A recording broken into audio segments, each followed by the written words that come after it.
Bismillahir Rahmanir Rahim. Huzur says that the companions who are going to be mentioned today, Hadhrat Ubaid bin Ansari, he was from tribe Ajlan and he participated in Badr and Uhud. Muaz bin Riba, he narrates from his father that I, along with my brother, along with the Holy Prophet Sallallahu Alaihi Wasallam, I set out for Badr, and with us Ubaid bin Zaid was also with us, and we arrived at Point Breed, and then our camels sat down, and something of that nature has been mentioned in the narration previously. And when the camels sat down, I prayed that, "O Allah, we invoke your mercy that if we reach Medina, then we will sacrifice it." And we were in that condition that Holy Prophet ﷺ passed by, and he asked that, "What happened to both of you?" So we narrated the whole thing. The Holy Prophet ﷺ stopped there.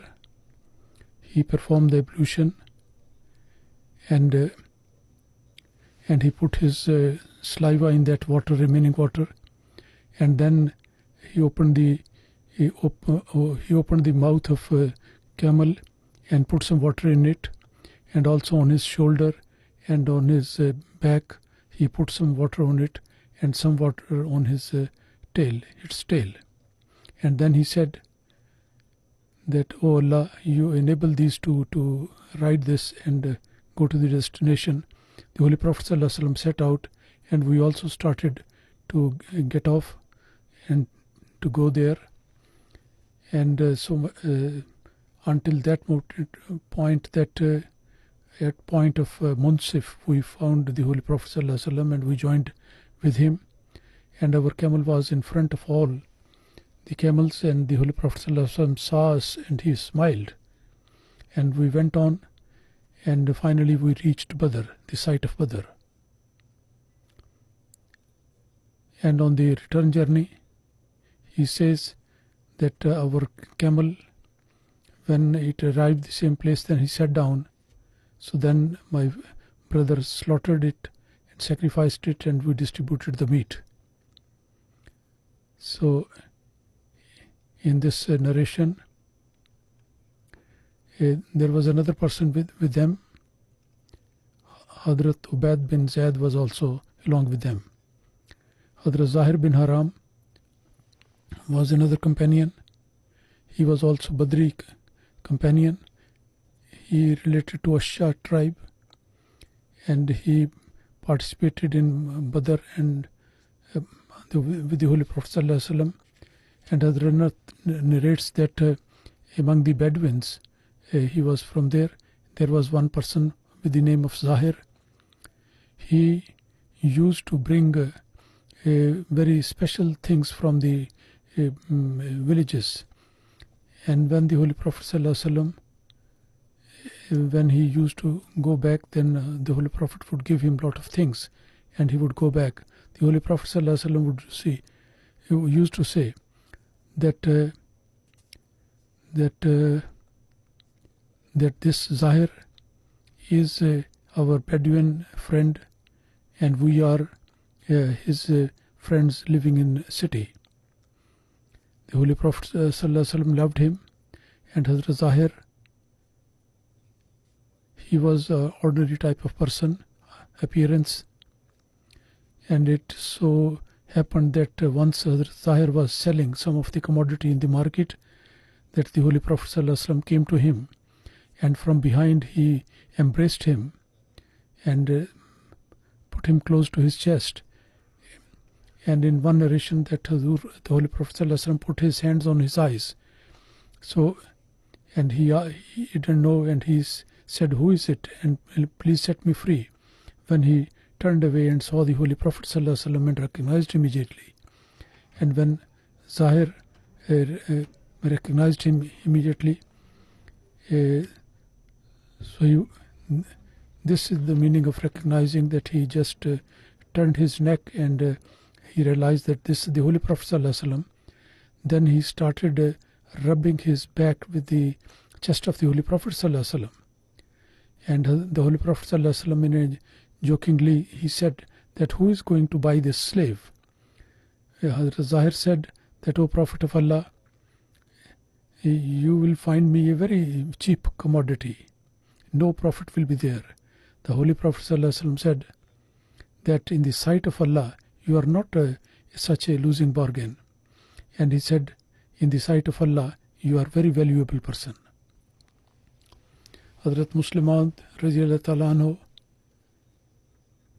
has the same incident of the consolation of the Holy Prophet ﷺ with his companion Hadhrat Zahir. He says that similarly the Holy Prophet ﷺ went into the market, that he saw that a very poor companion who was not very good face and looking, he was carrying heavy luggage, and all his body was utterly covered by sweat and dust. So the Holy Prophet ﷺ went on the back of him, and just as the children do, from the back he very quietly put his hands on his eyes, and similarly the Holy Prophet ﷺ did. Very quietly he put his hand on his eyes, and he felt the very soft hands of the Holy Prophet ﷺ, and he realized that this must be the Holy Prophet. So then, out of love, all his body, which was covered with sweat, he started rubbing his body with the body of the Holy Prophet ﷺ. The Holy Prophet ﷺ smiled, and then he said finally that, I have got a slave, is there anybody who is going to buy it? He said that, O Prophet, in the world there is no one who would like to buy me. He said, don't say like that, because in the sight of Allah you are very valuable. So these are the occasions when they really enjoyed the love of the Holy Prophet ﷺ. The Holy Prophet said on one occasion that Inna li kulli hadirin badiyatan wa badiyatu ali Muhammad is zahir, that every person and citizen has got a contact in the villages, and those who are related to Holy Prophet ﷺ, they are Zahir bin Haram, and he went to Kufa later on. The next companion who is going to be mentioned, Zayd bin Khattab. He was elder brother of Hadhrat Umar, and before Hadhrat Umar's accepting Islam, he accepted Islam. He was from among the early migrants in Ghazwa, Badr, Uhud, Hudaybiyah, and Baitul Rizwan. In all these expeditions, he was fighting along with the Holy Prophet ﷺ. The Holy Prophet ﷺ made the brotherhood Usman bin Adi. So these two people, in the Battle of Yamama, they participated in that. On the day of Uhud, Hadhrat Umar, he invoked the swearing of Allah, and Zayd was the elder brother, and he asked him to cover his protective thing, and then he took it out, and this shield, he took it off, and when he asked for the reason, so then he answered that I am also desirous of the same martyrdom which you are. So both of them, they participated, and Hazrat Zayd bin Khattab narrates that on Hajjatul Wida, the Holy Prophet ﷺ said that you take care of your slaves and look after them, and feed them whatever you eat, and make them wear the same thing which you wear. And if they happen to make a mistake, and you don't want to forgive them, so O servants of Allah, then you sell them, don't punish them. In Battle of Yamama, when Muslims were slightly defeated, Zayd bin Khattab, he was calling in loud voice, and he started praying that, "Oh Allah, I apologize to you for my friends who have run away, and Musalma Kazab and Muhammad bin Tufail, whatever they have done, and I express my disagreement with that." And then he held back the flag, and then he went into the ranks of the enemies and started showing the skill with a sword until the moment that he embraced martyrdom. When Hadhrat Zaid became martyr, and then Hadhrat Umar said, "Allah have mercy on Zaid. He was my brother, and my brother has excelled me in two virtues, and one, he accepted Islam before me, and the second is that he also embraced martyrdom before me." In one narration it is mentioned that Hadhrat Umar, Mutammim bin Nuwaira, Malik bin Nuwaira, and he was saying a poem in memory of that. The Holy Prophet ﷺ said, and Hadhrat Umar said that if I could say good verses that in remembrance of my brother Zaid, I would have said something like that as you have said in the memory of your brother. Mutammim bin Nuwaira said that if my brother would have gone from the world in the way that your brother has gone, then I would not have been feeling gloomy and sad. And Hadhrat Umar says that nobody has consoled me in the way as Mutammim has done. And there is another narration of this incident that Hadhrat Umar said, Mutammim bin Nuwaira, he said that how much grief do you have regarding your brother? So he pointed out to one of his eye that I have lost my eye in this grief, and I wept so much that this eye which has been lost, it also shed some tear. This is such a grave sorrow that nobody has ever mentioned such a grief regarding somebody who has lost his brother. And then it said that Allah, Zaid bin Khattab may have mercy. If I was able to say some verses, compose verses, then I would have done as he has done. So then he said that, "O Amir al-Mu'minin, if my brother has embraced martyrdom in Yamama as your brother has done it, so I would not have wept upon him." So this struck his heart, and he was very satisfied about his brother, and otherwise he was very much under the grief of the martyrdom. And he says that when there is some breeze blowing, that it brings the fragrance of my brother. Among the companions of Musalma bin Kazab, there was one Rijal, and he was killed by this companion, and his name is Nahar, is also mentioned, that he was the person that who accepted Islam, migrated afterwards, and he was a reciter of the Quran. Then he joined Musalma, and so therefore it is always necessary that we should pray for our good end. And he said that I heard the Holy Prophet ﷺ that he has included me in that this was a great trial.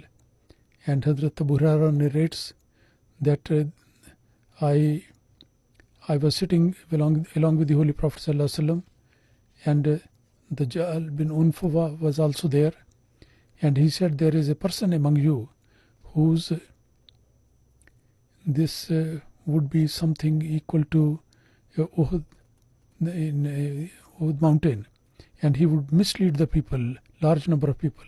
And then he said that we were always afraid that we should not be that person. And this person expressed his agreement of the prophethood of Musalma, and Zaid bin Khattab eventually killed him. Hadhrat Zaid bin Khattab, Abu Maryam al-Hanafi is also called. Hadhrat Umar, when he accepted Islam, Abu Maryam, he said that, "Did you kill Zaid bin Khattab?" And he said, "Oh Amir al-Mu'minin, Hadhrat Zaid, he honored Zaid through my hand and did not disgrace him through the hands of other non-believers." Then he mentioned to Abu Maryam that, in your opinion, that on that day in the Battle of Yamama, how many people were killed from among the Muslims how many people were killed from the non-believers through the Muslims? He said maybe 1400. That how bad are these people who have been killed there? And Abu Maryam said that all praise to Allah, who has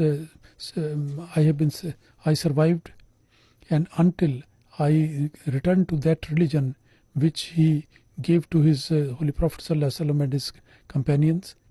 And Abu Maryam was very happy with what he said, and he became the Qazi, the judge in Basra later on. The next companion is Ubadah bin Khashkhash. Waqdi has mentioned his name differently. When Ibn Manda gave this Ubadah bin Khashkhash bin Amr,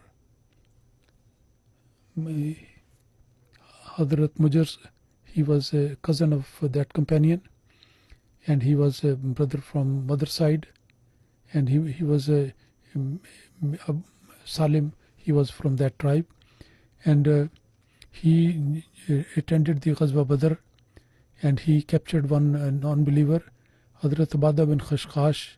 He got martyred on that day, and Mujazar bin Ziyad, along with that, he was buried in the same cave, in the same grave. The next companion is Abdullah bin Jad.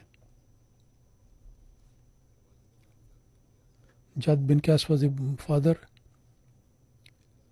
He related to Banu Salma. He was from Banu Salma, a tribe of Ansar. Muaz bin Jabal was his brother from mother side.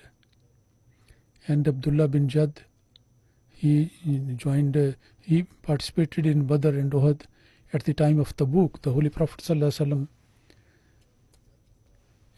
the father of Abdullah bin Jad, the Holy Prophet ﷺ told him that, are you not going to with us for the battle? And he said that if you permit me this time and don't put me in trial, my people know. And the excuse he mentioned was very strange, that my people said that I am very fond of ladies.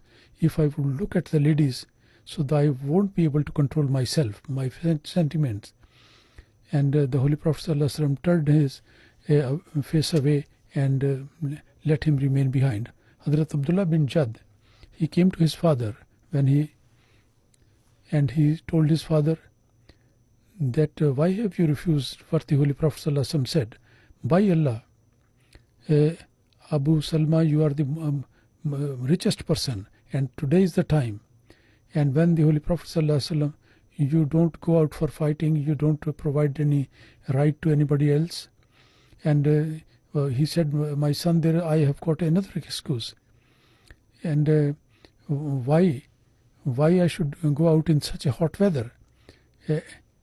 And there was a place where Abu Salma was there, so I do not find myself safe from their terror, even sitting at home. He was very covered person, and he said, why should I go there? And by Allah, I know the ups and downs and what is the situation, they change. And after listening to these things, Abdullah, he was very harsh to his father, and he said, by Allah, you have got the hypocrisy in you, and certainly Allah Almighty will reveal something in the Holy Quran, and Allah Almighty will disclose that you are from among the hypocrites. Hazrat Abdullah's father, he put the shoes on his face and he went away, and he did not talk anything more to his father. Jad bin Qas, who was the father, and in a book it is written that he was participating in Hudaybiyah. So when the Holy Prophet ﷺ did the Bai'at at the hand of the Holy Prophet, so he did not join in the Bai'at, and it is said, and he repented later on, and he died during the period of Hadhrat Usman Razillah Ta'ala anhu. The another, Haris bin Aus bin Maz is the next. He was cousin to Saad bin Muaz. He participated in Badr and Uhud, and it is said that at the age of 28 in Ghazwa Badr he passed away. He was martyred. In some narration says that he did not got martyred. That at the time of Uhud, I followed the steps of the people, and I heard the sound of somebody walking behind me. It was Saad bin Muaz, and Haris bin Murad was also behind me. So this also indicates, this narration, that after Uhud he was alive for some time. Hadhrat Haris, he was among those people who killed Ka'b bin Ashraf, and during this attack he was also injured on his feet, and there was some blood coming out. And Ka'b bin Ashraf was that person who, after getting into an agreement, he was among the leaders of Medina, and he was a part of the agreement, but he tried to create a disorder, and anyway, this the person regarding whom the incident of the person getting injured, that is mentioned, that Shara Umdatul Qari, in that book, the detail is given there, that Muhammad bin Muslima, when he attacked Ka'b bin Ashraf and killed him, so then one of his companions, Haris, also had the injury from a sword, and from a sword of his own companion. So his companions, they took them quickly and took the Medina and went to the Holy Prophet ﷺ. And the Holy Prophet ﷺ, Haris bin Aus, on his injuries, he put his saliva on that, and after that he did not feel any pain. In this killing of Ka'b bin Ashraf, the detail of this incident, why he was killed, I have mentioned some detail previously on some occasion. The more detail has been conveyed to me, although some of the things were there. He was a Jewish by faith, but he was not from the progeny of Jewish people, rather he was Arab. His father Ashraf, he was a very active person, and he had the relationship with Banu Nazir and became a partner with them, and then he became so influential, and Banu Nazir's, the chief of Banu Nazir, Abu Rafib bin Haq, he gave his daughter in marriage to him, and this and he got so much prominence later on that all the Jewish people of the Arabs, they considered him as their leader. Ka'b was a very good looking person, and apart from that he was very eloquent. He used to make good speech and very good speaker, and also a poet. And he was extremely rich person. And the ulama of his people, the scholars, and because of his generosity, he used to keep all these people under his control. And from moral point of view, he was a very bad person. And through conspiracies, he was very expert in that. The Holy Prophet ﷺ, when he came to Medina, then Ka'b bin Ashraf, along with other Jewish people, he participated in this agreement. The long detail is there. I have just mentioned, I will mention very briefly some of the points. Anyway, he joined this agreement. The Holy Prophet, which was there between the Holy Prophet and the Jewish people, that joint defense will be carried out.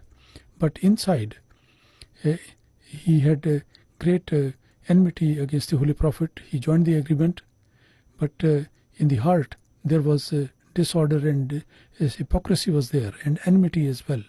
and rancor was also there. And because of that, he was burning in that fire. And because of this rancor and enmity, the secret activities and the things which he did, he started opposing the Holy Prophet. And it is written that Ka'b every year, the Jewish scholars, he used to give a lot of alms and money to these people, and all these people used to come so many every year. And when the people came, and in talking, he mentioned about the Holy Prophet, and he said that on the basis of your religious book, what is your opinion, that whether this person is true or not? They said that it appears to be the same prophet who was promised. At that, Ka'b, who was very, having a lot of rancor and enmity against the Holy Prophet, he became very angry. And that help which he wanted to give him, he did not they. And the Jewish scholars did not get the help from him. And they came for the second time after some time, and they said that we have been mistaken in understanding the conditions and the about the prophet to come. And so he is not that prophet who is promised. So with that he achieved his objective, Ka'b, and happily he gave them a lot of alms and wealth and provision. So anyway, this was a religious opposition. Hadhrat Mirza Bashir Ahmad Sahib has written that religious opposition, it was not something objectionable as such, that such a severe action should be taken against him, or Ka'b should be put under this blame. And after that, the reality is that the opposition of Ka'b, it became very dangerous. And after the Badr incident, he adopted such an attitude which was extremely creating disorder and fasad in the Muslims, and very critical situation was created for the Muslims. First he thought, the Ka'b, that Muslims, that their faith and their excitement and dedication will finish, and they will come back to the disbelief. But when in the Battle of Badr, when the Muslims achieved outstanding victory and so many leaders of the Quraysh, they died, then he got very much worried. And then with all his effort, in order to eliminate the Quran and to destroy the message of Islam, and he decided to put every effort in this for this cause. And his inner enmity and rancor, one thing was very clear after the incident, after this Badr, when the people said that we have been given victory over the leaders of Mecca, he said it is all lie, absolutely wrong, the news is not correct. But when this news was appeared to be the true, and as the fact was, and when it was established, then he was became very angry, and he said, when we came back after the victory, the narrator says that he went to Mecca, and there he then, with his eloquence and with his style of talking, and also through his poetry, he incited, and the fire of enmity and jealousy which was there, he started to ignite that and incite these people against Muslims. And he created such a desire of the blood of the Muslims which was not to be overcome. And he filled their bosoms with enmity and rancor. And when these people were extremely excited and very much, then he brought them in the courtyard of Khana Kaaba, and he gave the curtains of the Kaaba into their hands, and took swearing from them, and that unless we do not eliminate the founder of Islam from the surface of the earth, we will not sit idle. So from these things, what he did, in Mecca there was a atmosphere of extremely excitement in there, and he went to all the people, and he incited the people everywhere wherever he went. And on the Muslim ladies, he also very filthy poetry was said, and very bad things were mentioned about the Muslim ladies, and even those ladies who related to the Holy Prophet ﷺ. He made them the target of those abusive poetry, and he widely spread these things among the people. And finally, the height of that was that he planned to kill the Holy Prophet ﷺ, and conspiracy, and he took a covenant from there. Some Jewish young people were brought to his house, and they committed, and this was frustrated later on, and this did not succeed. And when that was the situation, and regarding Kaab, the breaking of a covenant, and in doing conspiracy, and the attempt to kill, all these things were clearly proven. So then the Holy Prophet ﷺ, who was according to that commitment between the Holy Prophet ﷺ and the Jewish people, after his migration with the people of the Medina, there was an agreement. And then this state in Medina was established. There was an agreement, and he was the chief and the ruler. So he decided that Ka'b bin Ashraf, because of his doings and his planning, he is worthy to be killed. And he asked his companions that somebody should go and kill. But because at that time the atmosphere in Medina, because of the conspiracy of the Ka'b,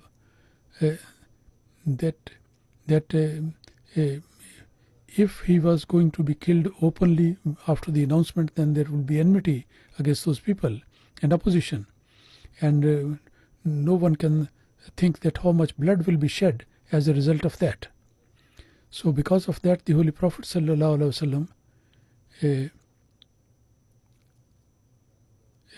in this battle and bloodshed, in order to stop that possible fear of bloodshed, he decided that very quietly he should be killed. And for this purpose, the responsibility was there. Aus tribe, Muhammad bin Muslima from Aus tribe was given the responsibility.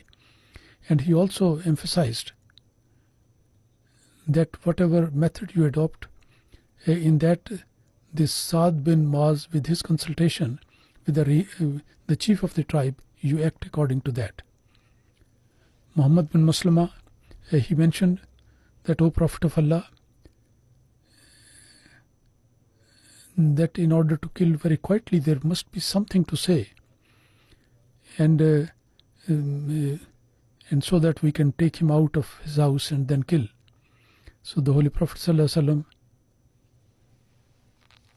he kept quiet, did not say anything. He said, yes, whatever device, whatever method you want to say.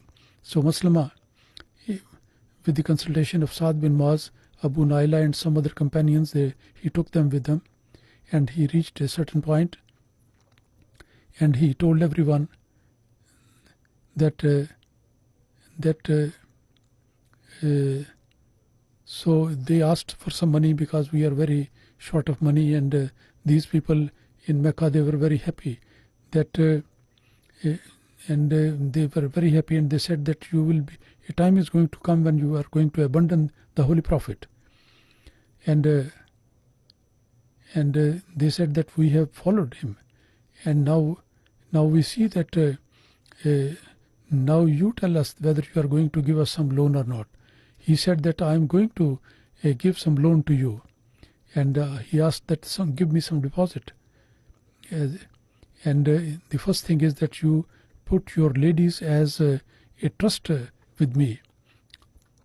That he replied that is it possible that we should give our ladies to as a trust with you? Then he said that you give me the young people, and he said we cannot do it. But if you are kind enough, we can deposit our weapons. And Ka'b was happy with that. That Muhammad bin Muslima and his companions, they promised to come at night and went back. And when there was night, so these people, they brought their weapons and they took him out and captured him, and there they killed him. When they killed him, and that it is mentioned that some companion was injured. That was on that occasion. And when he was killed, then they went back to the Holy Prophet ﷺ and mentioned about his killing. And when this news spread, then there was great commotion in the city, and some people were very annoyed and excited. And next day, the delegation of the Jewish people that came to the Holy Prophet ﷺ, and they complained that our leader Ka'b bin Ashraf has been killed like this. The Holy Prophet ﷺ said, he did not deny, nor he said that I don't know, and nothing of that nature has happened. He simply said that you know that Ka'b was responsible for so and so crime, and the breaking of the covenant and the way of fighting and for this abusive language and the conspiracies and all these things he mentioned. And all these people, they kept quiet, and they understood what is the matter, and this should have been the punishment of that. So they became very quiet. And then the Holy Prophet ﷺ said that for future you have to make an agreement that of peace and cooperation, and you should not sow the seed of fighting among this. So new agreement was written there, and the Jews and the Holy Prophet, they got into an agreement that we will live peacefully and help one another. And this contract was handed over to Hadhrat Ali. In the history, it is not mentioned that after that the Jews they mentioned about the killing of Ka'b bin Ashraf, and they brought this case to the Muslims, because in hearts they knew that Ka'b bin Ashraf has received his due punishment. Hadhrat Mirza Bashir Ahmad says that the Western scholars, they sometimes raise this objection that the Holy Prophet ﷺ killed a person without any justification, and he writes that this was not an unjustified killing, because Ka'b bin Ashraf, he had got into the contract of peace with the Holy Prophet, and he had made a promise that he is going to help the Muslims against any attack, and he will keep the friendly relation with the Muslims. So he has also accepted, according to this pact, that the Holy Prophet ﷺ will be the president of that contract which was done, and in all matters his decision would be binding upon all the people. So Hadhrat Mirza Bashir Ahmad say that history bears it out that according to this promise, the Jewish people, they used to bring their disputes to the Holy Prophet ﷺ for the decision, and he would make the decision about those matters.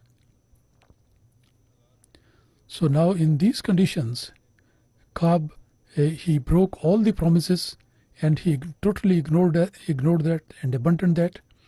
And the fact is that the Muslim state, the government of the time, he was a traitor of that, because the Holy Prophet was the president of that and the chief, and he tried to ignite the fire of battle, and he excited the sentiments of the people, and he mentioned about very foolish, filthy language about the Muslim ladies to incite the sentiments of the people. All these conditions were such, and this was all that Muslims who were already engulfed in various crises, and he created very difficult time for the Muslims. And in these conditions, the crime of Ka'b was not only one thing, but it was multiple crime which he committed. So therefore this step was taken. And Hadhrat Mirza Bashir Ahmad Sahib says that in very civilized countries, if the treason and the rebellion and such acts, if they are done, then these people are killed, even in those civilized countries. So then what's the point of objection to that? And then the second question was about the way of the method of killing, why he was killed in such a way, quietly. And it should be remembered that there was no well-established state in Arabia at that time. But who was the chief? His decision was taken, and all the tribes, they were independent to have their own decisions. And if there was a joint decision, then they would come to the Holy Prophet. Otherwise, they will take their own decision. So in this situation, what was the court where they could take the case against Ka'b bin Ashraf, and the decision could be obtained from that? And if they went to the Jewish people to complain, and he was his leader, and they had also betrayed the Muslims before, they were trying to create lawlessness, and it was impossible that the Muslims should have gone to the Jewish people. And Sulaim and Ghatfan, how to get the help from these people? Those during the last few months, they had been attacking and ambush the people in Medina. So they could not get the justice from these people. So he says that you consider the condition at that time, that for the Muslims, apart from this way, was there any other way which could they have taken, and they could have, as a result of all this, the situation which they have created, and finding him as the danger for their life, and they could, except for killing him, there was no other thing possible. And it's better that a person who is mischievous person should be killed, and the other people could be saved, and the peace of the land should be destroyed. And he said that this, and the Holy Quran also says that this creating disorder is much greater than killing. And this pact within the Jewish people and the Muslims, the Holy Prophet ﷺ was not an ordinary papa, but he was declared to be the president in the state of Medina. He was the president of that, and it was agreed that all the conflict and the things will be brought to him, and he would give the decision. So in the interest of the peace in the country, he was declared as worthy of killing. And if after 1300 years, now the people who criticize Islam, then their criticism is absolutely baseless. And the people over there at that time, they did not criticized for a long period. They did not raise this point as an objection. So this was the condition. And anyway, this was the mention of Zaid, that he was among those people who killed him in that team which was sent for his killing. And they put the allegations to the Holy Prophet ﷺ, and all those allegations were absolutely false. He was worthy to be killed, that this punishment should be given. And the Holy Prophet ﷺ, as the head of the state, he declared this. So I finished the sermon with the mention of this incident. Allah the Almighty, Allah Almighty protect from these trials which are these. And this is the very condition of the Muslim these days, that instead of getting a lesson from those things, they are just right in the middle of the trials and disturbance. Allah Almighty protect the Muslims, all of us, from these trials and disorders. And the guide who has been sent by Allah Almighty, who came for the revival of Islam, Allah Almighty enable us to believe in him.